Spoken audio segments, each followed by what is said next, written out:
My husband, who can be misogynistic, always seems to look down on me as stay-at-home wife. He would threaten me with divorce the moment I try to speak up for myself. "Try me and we're getting a divorce," he'd say. One day, I found out about his little secret. From that moment on, I lost all the respect I had for him, and I decided to change. I am no longer the submissive wife that he can look down on. With the divorce paper he prepared in my hands, I began my plan to get back at him. My name is Megan. I lost my father when I was in high school, and since then, it's been just me and my mother. Thanks to the money my father left us, I was able to attend an IT vocational school and somehow managed to enter the workforce. Finally, I can pay back my mother. Just when I was beginning to stand on my own feet, my mother passed away from a fatal heart attack. Left all alone in the world, my savior appeared, who is my current husband, Scott. After I started working at my current company, Scott took it upon himself to guide me, a novice in the corporate world.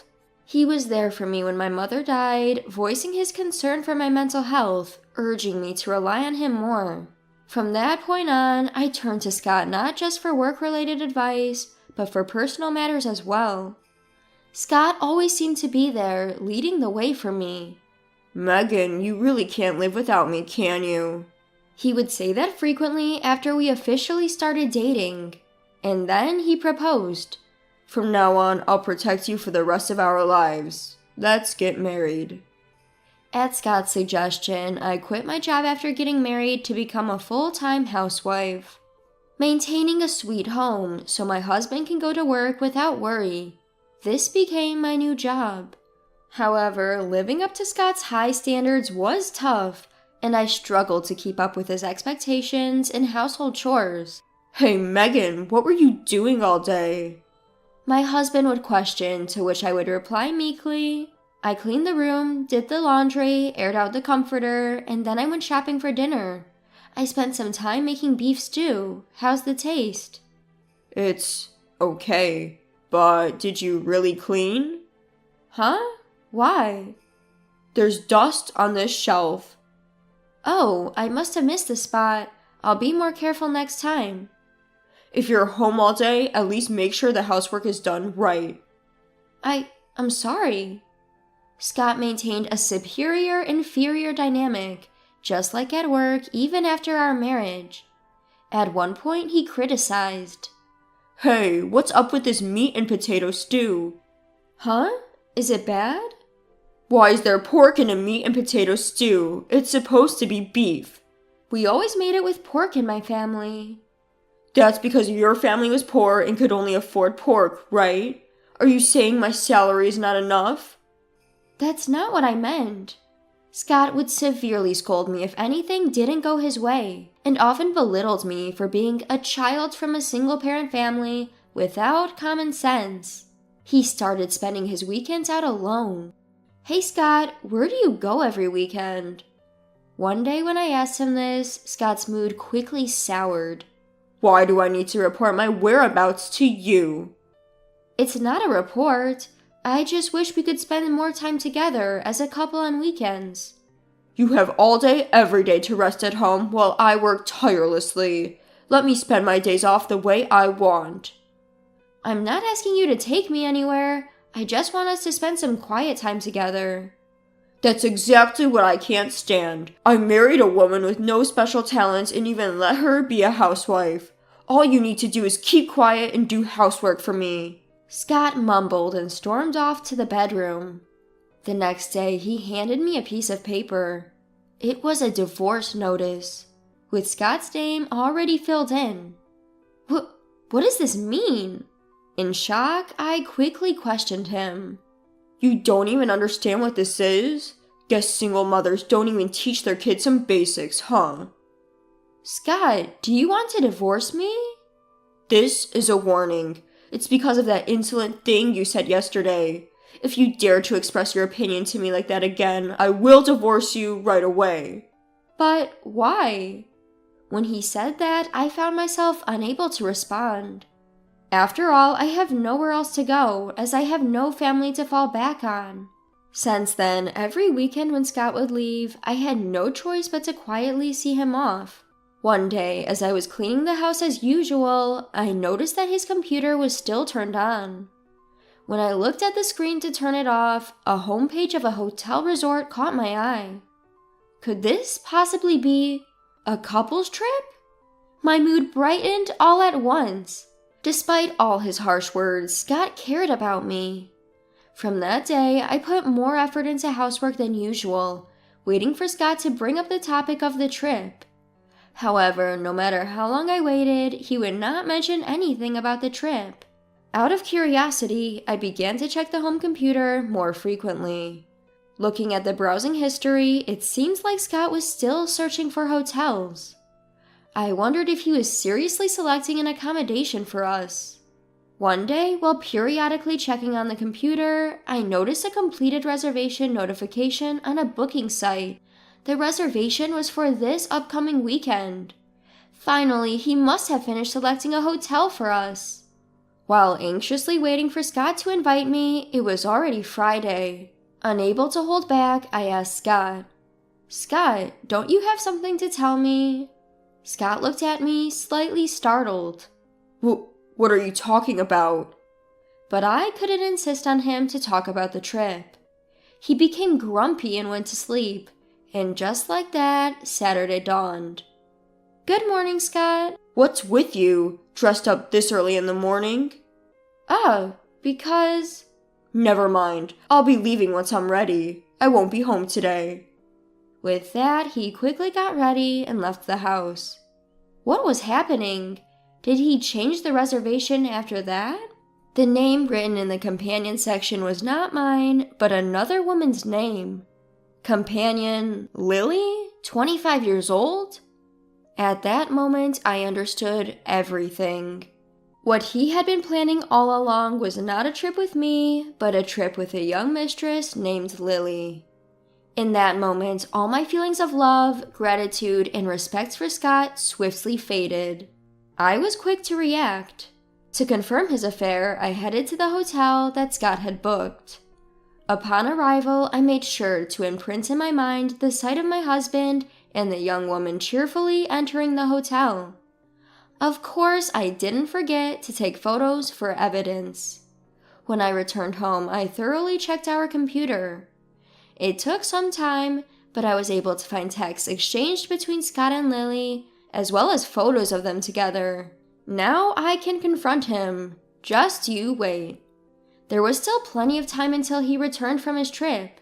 I left the house and spent the day aimlessly until the evening, then savored my time alone in my empty house.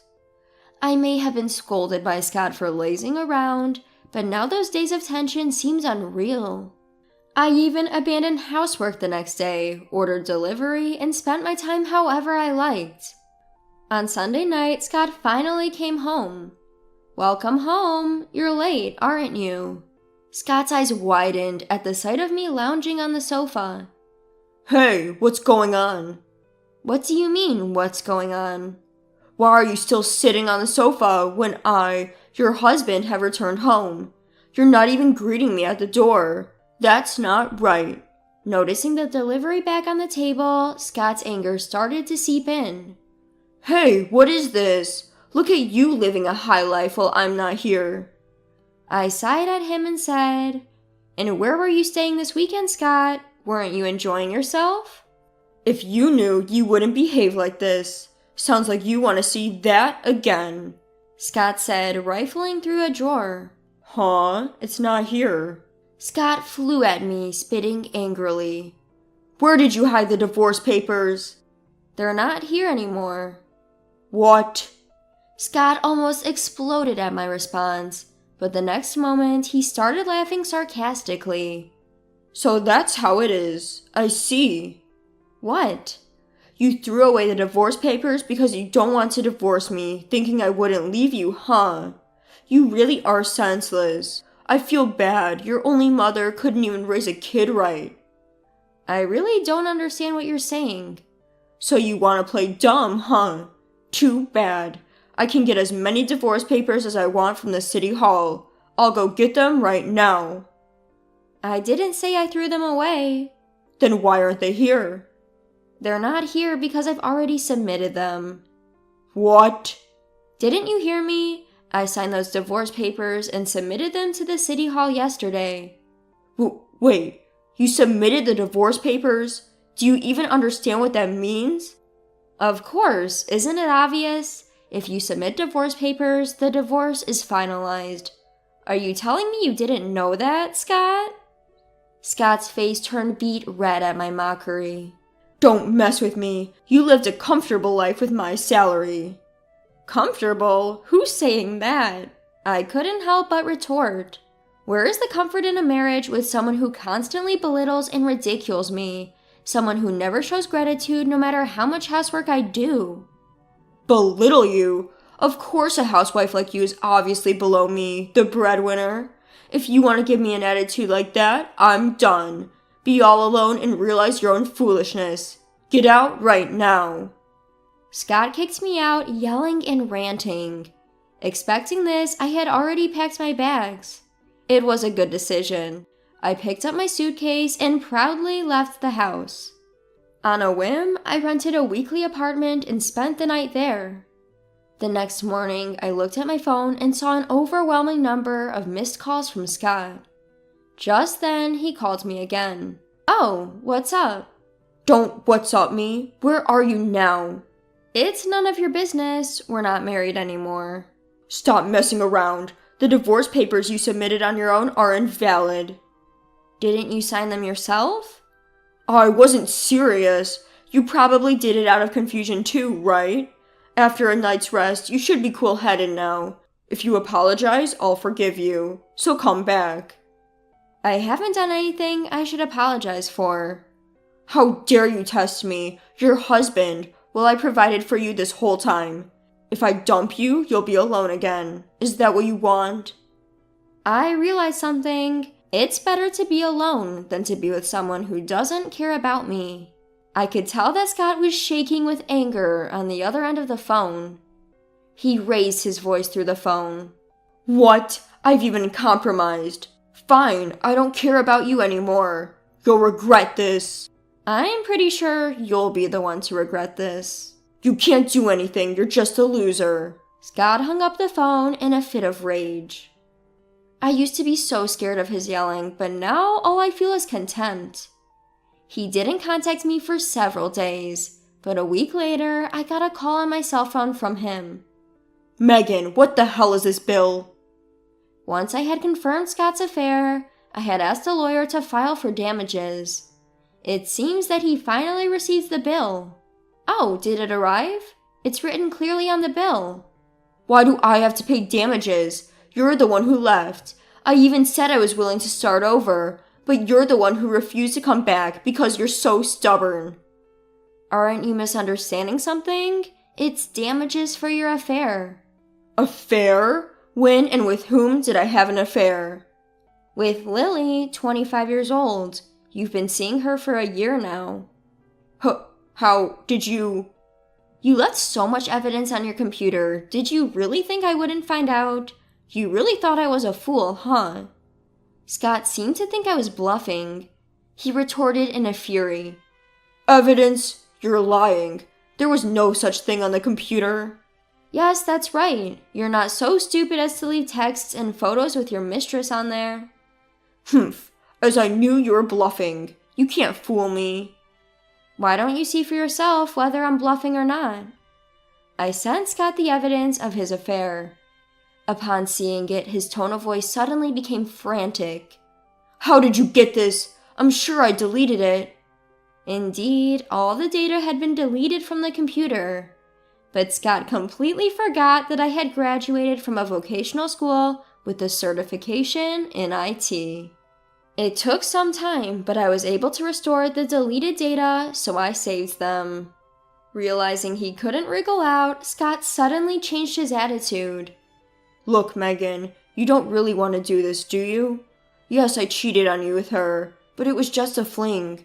You're the only one I truly love. You can't live without me, can you? I realized that it was just all in my head. Being with you, I was losing confidence in myself. Far from being protected, you were tearing my self-esteem to shreds. You just have victim complex. In reality, if it weren't for my salary, you couldn't live, could you? Of course you'll receive some harsh words at times. I can't stand the thought of you, who betrayed me, living your best life. I'll make you take responsibility for what you've done. That's what the charges are for. He finally sensed that I was determined and switched back to being verbally abusive. Fine, I'll pay. I didn't know you were such a nasty woman. I felt sorry for you being alone, so I got together with you, but it was a big mistake. Right back at you. You chose me because you thought you could control me, right? It was a big mistake that I didn't see it through at the beginning. You're probably with your mistress Lily because she's young and does what you want, right? Pay the damages quickly and go get with her. You'll realize soon enough. You're destined for a lonely life. Scott, although putting up a big front, transferred the agreed upon amount of compensation to me, as required by my lawyer. However, a few days later he contacted me again. Megan, can you return some of the money to me? What? I couldn't help but raise my voice. I've never heard of returning a compensation fee. Besides, even after paying the compensation and dividing our property, you should still have plenty of savings left, right? Well, that's the thing. My savings are running low. That's why I've swallowed my pride to ask. It seems that Scott, who had invited Lily to live with him, had given her his credit card for emergencies, but she started splurging on his card. Now that Lily had nearly depleted all of his savings with her spending, he was desperate enough to turn to me for help. Exasperated, I told him, I may have been stupid to not see through you and marry you, but you're equally foolish for not noticing your mistress's splurging habit until after you gave her your card. I realize now that you're the only one for me, Megan. You must feel lonely being single too, right? Gosh, will you grow up? Do you think I'm going to be single forever? No, don't tell me. You found someone else? No, and can you not compare yourself to others? Well then, what is it? You don't have a family anymore, right? With the money left by my parents, I've started a new business. Now I'm blessed with great colleagues, and I hardly have time to feel lonely. You, with no special talents, starting a business? Are you still saying that? Can't you admit it already? Your words are ruining the people around you. Me? Ruining? You look down on others until they lose confidence and spoil your mistress until she gets carried away. Unless you change your selfish behavior, neither you nor anyone around you will ever find happiness. With that, I firmly rejected Scott. After that, he never contacted me again. He probably realized he could no longer look down on me now that I was successfully running my own business. Rumor has it that Lily dumped Scott right after using up all of his savings. Scott, who could only see his partners as less than him or spoil them without being able to build a solid relationship, will likely have a hard time finding a lifelong companion. If anyone is destined for a lonely life, it's Scott, not me. With that thought in mind, I devoted myself to my work once again today.